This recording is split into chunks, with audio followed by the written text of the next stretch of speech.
In this video, you will learn about properties of rational numbers.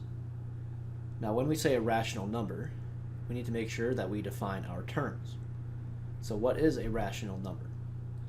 A rational number, by definition, is any real number that can be expressed as a ratio, or it can be expressed as a quotient of two numbers.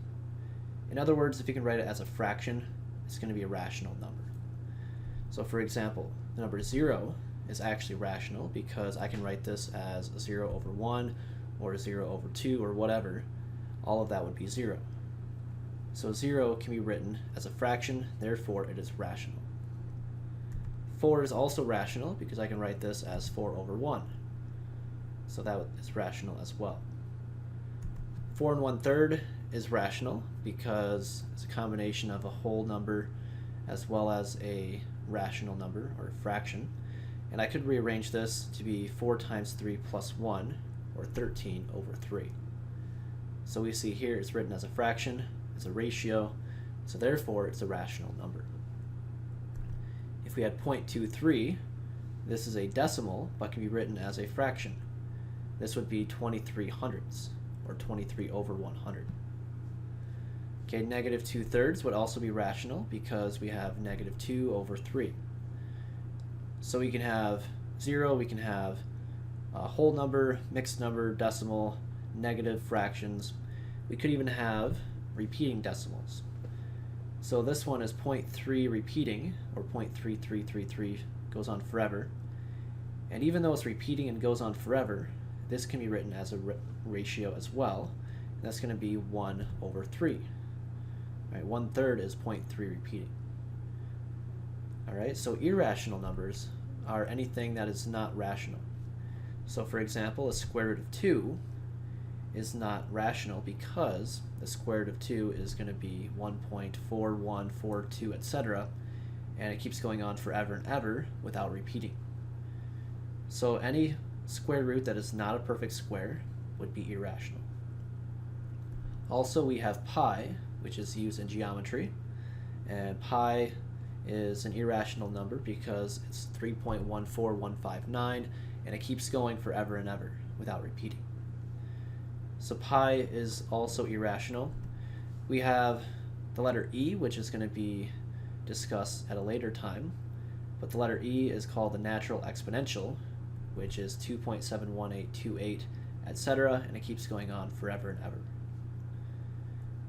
We could also have 0.12, 112, 1112, etc. This one, there's a pattern where each time we have another 1 added. So we have like 1, 2, and then 2 1s and a 2, 3 1s and a 2. So there's a pattern, but it's still irrational because it does not repeat. So the only time a decimal that goes on forever is rational would be if it's a repeating decimal that goes on forever. So these are rational numbers, and in this video we're going to work with rational numbers. So first off, we're going to determine how to write different numbers or expressions as a quotient of integers, meaning write it as a fraction and not a mixed number, but a fraction could be improper fraction or a proper fraction. So for example, we can write this as a quotient of integers. Quotient, by the way, means division. So we're writing this as a division problem. So it could be like 4 divided by 1, like 4 over 1. It could be 8 over 2, etc. All of this would equal 4.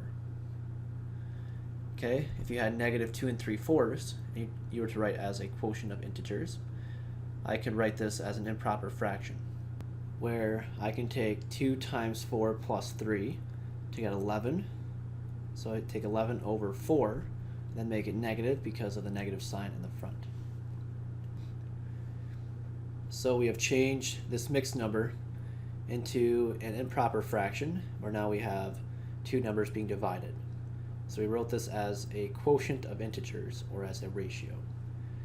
And if we wanted to, we can write this other ways as well. We could multiply top and bottom by 2 to get 22 over 8. And we could put the negative sign at the bottom if we wanted to instead of the top. And we can keep going, multiplying by different numbers to get different fractions. 35% we can write as a quotient of integers by thinking of this as 35 over 100. Because percent means out of 100, I can write this as 35 over 100. So this would work, or I could even reduce, dividing top and bottom by 5 to get 7 over 20, etc. So there's different ways you can write each of these fractions. 0.4 is the same thing as 4 over 10, which could reduce to be 2 over 5, and there's other ways you can write this as well. So make sure you know how to write different numbers as a fraction, whether it be just a whole number, whether it be a mixed number, a percent, a decimal. Make sure you know how to write as a single fraction with a quotient of integers, so two numbers being divided together. Now, another property of rational numbers is we can determine which number is greater with a shortcut. So for example, we have 7 over 4 or 14 over 9, and the question is which number is bigger. So before I show you the shortcut, let me show you the longer way. The longer way is to find a least common denominator. So the least common denominator of 4 and 9 would be 36. So I can rewrite each of these fractions as something over 36. So the first fraction, 7 over 4, we do 4 times 9 to get 36. Same thing on the top, 7 times 9 would give me 63. So 7 over 4 would equal 63 over 36. The other fraction, 14 over 9, we take the 9 times 4 to get 36. 14 times 4 on the top would be 56. So that second fraction would be 56 over 36. So now we can compare these fractions with a common denominator. And 63 over 36 is bigger than 56 over 36, which means 7 over 4 is bigger than 14 over 9. So that's the long way. The shortcut way is we take both fractions, 7 over 4 and then the 14 over 9, and we can cross multiply. We do 7 times 9 and we do 14 times 4. And we compare these numbers. So here we have 63 and 56. Well, 63 is bigger than 56, which means that 7/4 is bigger than 14 over 9. So we've saved ourselves a lot of work by just cross multiplying. The key is, though, make sure that the first, like the top and the bottom, the 7 and the 9 are on the left side, and then the bottom of the first fraction and the top of the second fraction, 4 and the 14, are on the right side. So here's another example where we are given the fractions -3/4 and -10 over 11, and we are to determine what the relationship is between the two fractions. Now with a negative sign, just put the negative on the top of both fractions to make sure that it works well. And from here, we cross multiply. So we can do -3 times 11 and 4 times -10. When I multiply, we have -33 on the left and then -40 on the right. And -33 is bigger than -40, so therefore -3/4 is bigger than -10 over 11. And by the way, side note, this notation right here, the 3 dots, that means therefore. Alright, so it's a shorthand way of writing therefore. Here's another example. We have 5 and 5/9 and 53 over 8. So to compare these fractions, what I can do is first rewrite this mixed number as an improper fraction. And to do that, I take 5 times 9 plus 5, that gives me 50, then put that over 9. So 50 over 9 and 53 over 8 are my two numbers. I cross multiply 50 times 8 and 9 times 53 and compare these numbers. 50 times 8 is 400, 53 times 9 is 477, and 400 is smaller than 477, so therefore 5 and 5/9 is smaller than 53 over 8. So that is a property or a trick that we can use to compare different fractions and see what the relationship is between the two fractions. One other property we're going to discuss is called the density property. The density property says that between each pair of different rational numbers, there is another rational number. So basically what you're saying is that if you have any two numbers, you can always find a number between those two numbers. So it doesn't matter what the two numbers are, there is always a number in between. So, for example, we are told to find a rational number between 4/5 and 6/7. Now you could experiment and there's different ways to do this, but the quick way is simply average the two numbers. Because average, by definition, will figure out which number is in the middle, right? Especially with just two numbers. With just two numbers, it would give you the number in the middle or right in between. So that's the quick way of doing this.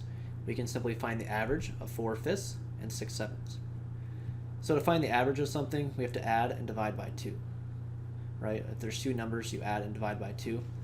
So here we add 4/5 and 6/7, and then divide by 2, which is the same thing as multiplying by 1/2. So this here, whatever this is equal to, would be my answer, or a answer. So what I want to do is, in order to add these two fractions together, I would need a common denominator. So our denominator would be 35. And the first fraction, we do 5 times 7 to get 35. So then 4 times 7 on the top gives me 28. Second fraction, 7 times 5 is 35. Same thing on the top, 6 times 5 would give me 30. So what I get is 1/2 times 28 plus 30, which is 58, over 35. So when I multiply fractions together, I can imagine the fraction bar as being extended. So anything in the top can divide with anything on the bottom. So 58 over 2, I can divide both by 2. That gives me 29 and a 1. So I'm left with 1 times 29, or 29 on the top, and then 1 times 35, or 35 on the bottom. So here is the number that's right in between, right in the middle of 4/5 and 6/7. So to find a number in between any other two numbers, we simply can take the average to find one of those numbers.